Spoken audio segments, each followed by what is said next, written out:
नमस्कार। ऑडिटिंग में हम appointment, powers, duties of the auditor के संबंध में जानकारी हासिल कर रहे थे, जिसमें आज का हमारा टॉपिक शुरू होता है रेम्यूनरेशन ऑफ द ऑडिटर, एक ऑडिटर का पारिश्रमिक। तो ऑडिटर, जैसा हमने पहले देखा है कि ऑडिटर का अपॉइंटमेंट अलग अलग परिस्थितियों में अलग अलग लोग कर सकते हैं। बाई कोर्ट हो सकता है, by share holders in general meeting उसका अपॉइंटमेंट हो सकता है, या फिर बाई डायरेक्टर्स हो सकता है। तो जो अपॉइंटमेंट करते हैं वो रेम्यूनरेशन भी निश्चित करते हैं, क्योंकि अपॉइंटमेंट के कंडीशन के साथ रेम्यूनरेशन भी लिखा होता है कि कितना रेम्यूनरेशन दिया जाएगा। तो according to section 142 of company act 2013, company act 2013 के सेक्शन 142 के अनुसार जो पहला auditor directors, board of director द्वारा नियुक्त किया जाता है, तो उसका रेम्यूनरेशन भी बोर्ड ऑफ डायरेक्टर ही नियत करते हैं, और वो रेम्यूनरेशन बाद में अप्रूवल करवा लिया जाता है जनरल मीटिंग में, जो शेयर होल्डर की जनरल मीटिंग होती है। In case of the auditor appointed under section 139 sub section 5, यदि 139 धारा 139 और धारा 5 के अंतर्गत कैग नियुक्ति करता है, जो कि गवर्नमेंट कंपनीज में करता है, तो उस ऑडिटर के रेम्यूनरेशन की जो रेम्यूनरेशन नियत है वो कंपनी जनरल मीटिंग में ही किया जाता है, या फिर जो जनरल मीटिंग में डिसाइड किया जाए कि इसका रेम्यूनरेशन कैसे निर्धारित किया जाएगा, वैसे उसका रेम्यूनरेशन निर्धारित किया जाता है। नेक्स्ट है the remuneration under section 142 sub section 1, 142 धारा 1 में ये कहा गया है कि रेम्यूनरेशन जो नियत किया जाता है उसके अतिरिक्त यदि ऑडिटर कुछ ऑडिटिंग के संबंध में वो एक्सपेंडिचर खुद अपनी जेब से खर्च करता है, तो वो खर्च भी वो हासिल करने के हकदार है, अर्थात वो एक्सपेंसेस भी उसको पे किए जाएंगे जो ऑडिटर ऑडिटिंग के दौरान उसने अतिरिक्त एक्सपेंसेस किए हैं, जो रेम्यूनरेशन में शामिल नहीं होते हैं। ये था रेम्यूनरेशन ऑफ द ऑडिटर। अर्थात यदि कैग नियुक्ति करता है तो जनरल मीटिंग में नियत होता है, और यदि फर्स्ट ऑडिटर की नियुक्ति 142 धारा के अंतर्गत होती है तो उसको बोर्ड ऑफ डायरेक्टर ही उस रेम्यूनरेशन को निश्चित करते हैं, बाद में उसकी अप्रूवल करवा ली जाती है जनरल मीटिंग में, और जो जनरल मीटिंग में नियुक्त होता है ऑडिटर उसकी रेम्यूनरेशन फिक्स करना काम जनरल मीटिंग में शेयर होल्डर की मीटिंग में ही होता है, और उसको अपने रेम्यूनरेशन के अतिरिक्त जो उसने खर्च किए हैं, जो एक्सपेंसेस किए हैं, वो भी प्राप्त करने का अधिकार धारा 142 सब सेक्शन 1 के अंतर्गत होता है। ये था remuneration of the auditor. Next topic है वो है removal of the auditor. Auditor को कैसे कैसे हटाया जा सकता है। एक तो उसका 5 वर्ष का समय जब पूरा हो जाता है तब उसको बदला जा सकता है, और उसको अपॉइंटमेंट भी किया जा सकता है, ये डिपेंड है उसके कार्य के ऊपर। बाकी बीच में कैसे हटाया जा सकता है, तो ये कहता है कि the auditor appointed under section 139 में be removed from office before expiry of his term only by special resolution of the company, कि यदि उसके 5 वर्ष पूरे नहीं हुए हैं और उसके बीच में उसको हटाया जाना है तो वो जनरल मीटिंग कंपनी की जो होती है उसमें एक स्पेशल रेजोल्यूशन पास करवाया जाता है, विशेष प्रस्ताव, और फिर सेंट्रल गवर्नमेंट की उसके ऊपर अप्रूवल ली जाती है, और तब उसको हटाने का नोटिस दिया जाता है, और कारण सहित उसको लिखित में नोटिस दिया जाता है।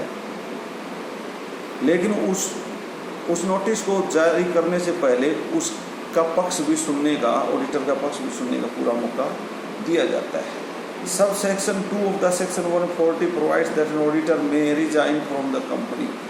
ये दूसरा तरीका है कि ऑडिटर खुद भी छोड़ करके जा सकता है, रिजाइन कर सकता है। धारा 140 के उप धारा 2 के अंतर्गत उसको इस प्रकार का हक है कि वो रिजाइन कर दे। इसके लिए उसे एक निर्धारित स्टेटमेंट में फॉर्म भरना होता है, और वो उसको रजिस्ट्रार ऑफ द कंपनी के पास 30 दिन पहले रीजन सहित, रेजिग्नेशन के रीजन सहित वो फॉर्म भर के छोड़ने से 30 दिन जस्ट पहले उसको जमा करवाना होता है रजिस्ट्रार ऑफ कंपनी के पास। फिर है सब सेक्शन 5 ऑफ सेक्शन 140, ये इम्पावर करता है ट्रिब्यूनल को कि ट्रिब्यूनल भी यदि ऑडिटर किसी फ्रॉड कार्य में शामिल हुआ पाया जाता है जिसकी शिकायत डायरेक्टर कर सकते हैं या शेयर होल्डर कर सकते हैं। तो ट्रिब्यूनल में ये मामला जाता है तो ट्रिब्यूनल भी उसको हटा सकता है। और ट्रिब्यूनल जब इसको हटाता है तो वो पहले ऑडिटर को भी सुनने का पूरा पक्ष रखने का मौका देता है, और यदि इस प्रकार से ऑडिटर ट्रिब्यूनल के द्वारा हटाया जाता है तो वो नेक्स्ट 5 ईयर्स तक ऑडिटिंग का कार्य करने के लिए बैन कर दिया जाता है। अगले 5 वर्ष तक ऑडिटिंग का कार्य के लिए वो नहीं कर सकता। ये है रिमूवल के तरीके। इसके पश्चात है नेक्स्ट टॉपिक, वो है स्टेटस और legal position of the company auditor. Company auditor की कंपनी में पोजीशन क्या होती है, क्या वो सर्वेंट है या एजेंट है या ऑफिसर है, क्या है? तो इन 3 चीज़ों में ही देखना है। तो वो शेयर होल्डर का एजेंट होता है। ये विभिन्न कार्यों से नियत होता है, क्योंकि उसकी नियुक्ति शेयर होल्डर करते हैं। शेयर होल्डर को ही वो जनरल मीटिंग में ऑडिटिंग की रिपोर्ट पेश करता है। वो सभी बुक ऑफ अकाउंट की जांच शेयर होल्डर के लिए करता है। उन्हीं के हितों की रक्षा के लिए वो निष्पक्ष जांच करने के लिए उत्तरदायी होता है, वही उसका रेमुनरेशन नियुक्त करते हैं। तो इस प्रकार वो शेयर होल्डर के एजेंट के रूप में कार्य करता है। दूसरा, इसमें आप एक आध केस है, जैसे लॉर्ड एजवर्थ का केस है, कैनवर्थ का केस है, या स्पेकमैन वर्सेस एवंस का केस है, 1-2 केस आप इसमें याद रख सकते हैं। दूसरा है an officer of the company. क्या ऑडिटर ऑफिसर है? तो ऑडिटर को जो कंपनी एक्ट की जो धाराएँ 299, 300, 336, 340, 42, 439, 463 के अंतर्गत ऑफिसर माना गया है, क्योंकि यह कंपनी के डायरेक्टर्स तक के कार्यों की जांच करता है, ऊपर से लेकर के नीचे तक के कार्यों की जांच करता है। कंपनी इसको रेमुनरेशन देती है। कंपनी का जो विधान है उसके अंतर्गत इसकी नियुक्ति का तरीका लिखा गया होता है। तो इस प्रकार हम ये कह सकते हैं कि ये कंपनी का ऑफिसर होता है। किंगस्टन कॉटन मिल्स वाले केस में इसको ऑफिसर माना गया था कंपनी का। लिक्विडेशन में तो ये बिल्कुल कंपनी के एसेट बेचता है और उनका निपटान करता है, जो लायबिलिटीज है उनका, तो ये बिल्कुल उसके ऑफिसर की तरह ही कार्य करता है। तीसरा है कि क्या ऑडिटर सर्वेंट है कंपनी का, एज ए सर्वेंट कार्य करता है, क्योंकि कंपनी में इसको रेमुनरेशन देती है, कंपनी इसको अपॉइंट करती है, ऐसे सर्वेंट भी अपॉइंट होते हैं। तो ये कंपनी का सर्वेंट है, लेकिन ये सबसे बड़ा सर्वेंट होता है, क्योंकि ये डायरेक्टर्स तक के कार्यों की जांच करता है। सर्वेंट इसलिए क्योंकि इसको रेमुनरेशन दिया जाता है और प्लस इसकी नियुक्ति कंपनी करती है, तो ये कंपनी का सर्वेंट है, लेकिन ये सबसे बड़ा सर्वेंट होता है, कंपनी के सर्वेंट की तरह कार्य करता है। जो बात ऑफिसर ऑफ द कंपनी का था, वो कुछ मामलों में ऑफिसर होता है, जैसे लिक्विडेशन के टाइम ऑफिसर होता है। तो ये सिचुएशन पर डिपेंड है कि वो कब ऑफिसर के रूप में कार्य करता है, कब एजेंट के रूप में, किस समय वो एक सर्वेंट के रूप में कार्य कर रहा होता है। लेकिन ये तीनों भूमिकाएं वो निभाता है, एजेंट की भी, ऑफिसर की भी और सर्वेंट की। ये रोल हैं, स्टेटस हैं, लीगल पोजीशन है कंपनी ऑडिटर की। इसके बाद नेक्स्ट आता है राइट्स और पावर्स ऑफ द ऑडिटर। इसको आप जरूर डिटेल में पढ़ेंगे, क्योंकि ये पेपर में आता है। राइट्स एंड पावर्स क्या हैं, वो कंपनी में क्या क्या कार्य करने या क्या क्या डॉक्यूमेंट रिसीव करने या किससे एक्सप्लेनेशन लेने की राइट रखता है। पहला है राइट, ये जो राइट है 143 सेक्शन में दिए गए हैं कंपनी एक्ट 2013 में। Right to access the books of accounts and vouchers of the company. जब ये ऑडिटिंग का कार्य करता है तो सभी बुक अकाउंटिंग की सभी बुक मांग सकता है और वाउचर्स मांग सकता है, और वो कंपनी के एम्प्लॉयज़ को देने पड़ते हैं इसको। नेक्स्ट है right to receive necessary information and explanations. यह ऑडिटर को ये राइट होता है कि वो कंपनी के अधिकारियों से सभी प्रकार की ऑडिटिंग के संबंध में जो इन्फॉर्मेशन उसको चाहिए होती है वो मांग सकता है, उनको देनी पड़ेंगे।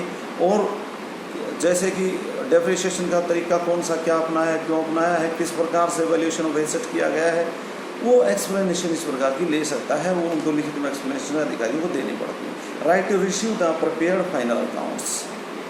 जो अंतिम खाते बना रखे कंपनी ने उनकी कॉपी प्राप्त करने का अधिकार है। Right to visit the branch office. जितने कंपनी के ब्रांच ऑफिस हैं उन सब में वो विजिट कर सकता है, कभी भी कर सकता है, और वहाँ के अकाउंट्स भी वो मांग सकता है, वहाँ की वाउचर्स भी मांग सकता है। नेक्स्ट है right to receive notice and attend the general meeting. जब शेयर होल्डर की जनरल मीटिंग होती है तो उसका नोटिस प्राप्त करने का अधिकार, अर्थात इसको भी वो जनरल मीटिंग का नोटिस दिया जाएगा और इसी जनरल मीटिंग में शामिल होगा। वहीं अपने कार्य की प्रोग्रेस बताता है, वहीं अपनी जो है रिपोर्ट रखता है। Right to make a statement in the general meeting, ये जनरल मीटिंग में इन संबंध में अकाउंट्स का जितना कार्य उसने जांचा है उस संबंध में अपने स्टेटमेंट और रिपोर्ट पढ़ के सुनाने का इसको अधिकार है। Right to have technical and legal advice, ये कंपनी के अधिकारियों से टेक्निकल और लीगल एडवाइस लेने का हकदार है, जो वकील कंपनी के होते हैं उनसे। Right to sign and audit report and to certify related documents, जितने भी अकाउंट देखे उनको सर्टिफाई करने का अधिकार है अपनी मोहर लगा करके, और ऑडिट रिपोर्ट लिखने का अधिकार है, उस पर भी साइन करेगा ये।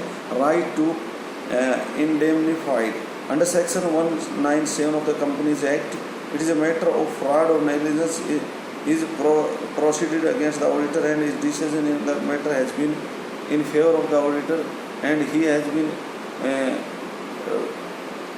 vindicated from the charges, then the expense incurred by the auditor in defending himself have to be borne by the company। अर्थात यदि ऑडिटर के ऊपर कोई चार्ज लगा जाता है और वो कोर्ट में उस चार्ज को सामना करता है, उस दौरान यदि वो जीत जाता है तो वो सारे खर्चे कंपनी से मांग सकता है जो इस मुकदमे लड़ने के दौरान उसने अपनी जेब से किए हैं। राइट टू रिसीव रेमुनेशन, इसके अतिरिक्त जो रेमुनेशन नियत हुआ है और जो एक्सपेंसेस उसको मिलने होते हैं वो सब मांग वो कंपनी से करने का राइट रखता है। ये उसके राइट हैं। एक टॉपिक इसमें आता है auditors lien on the books of accounts, क्या ऑडिटर को ग्रहणाधिकार है बुक ऑफ अकाउंट पे, अर्थात यदि रेमुनेशन कंपनी समय को भुगतान ना करे तो क्या वो उसके पास जो खाता बही कंपनी के, क्या वो उनको अपने पास रोक के रख सकता है? तब तक नहीं रख सकता, क्योंकि खाता बही कंपनी के हेड ऑफिस पर रखना अनिवार्य होता है, 24 घंटे कोई भी देख सकता है उनको। इसलिए बुक्स ऑफ अकाउंट को वो अपने पास ग्रहणाधिकार में यानी अपने कब्जे में नहीं रख सकता, वो तो लौटानी ही पड़ेगी। वो रेमुनेशन प्राप्त करने के कोर्ट और तरीके काफ़ी हैं उसके पास, लेकिन वो बुक्स को अपने पास रोक के नहीं रख सकता। इस संबंध में काफ़ी केसेस हैं आपकी बुक में, 1-2 केस आप याद कर सकते हैं। तो आज इस वीडियो में यहीं तक है और बड़ा महत्वपूर्ण है इसमें जो राइट ऑफ ऑडिटर है, इसको आप अच्छे से तैयार करेंगे। छोटे छोटे टॉपिक हैं, आप इसको तैयार करेंगे।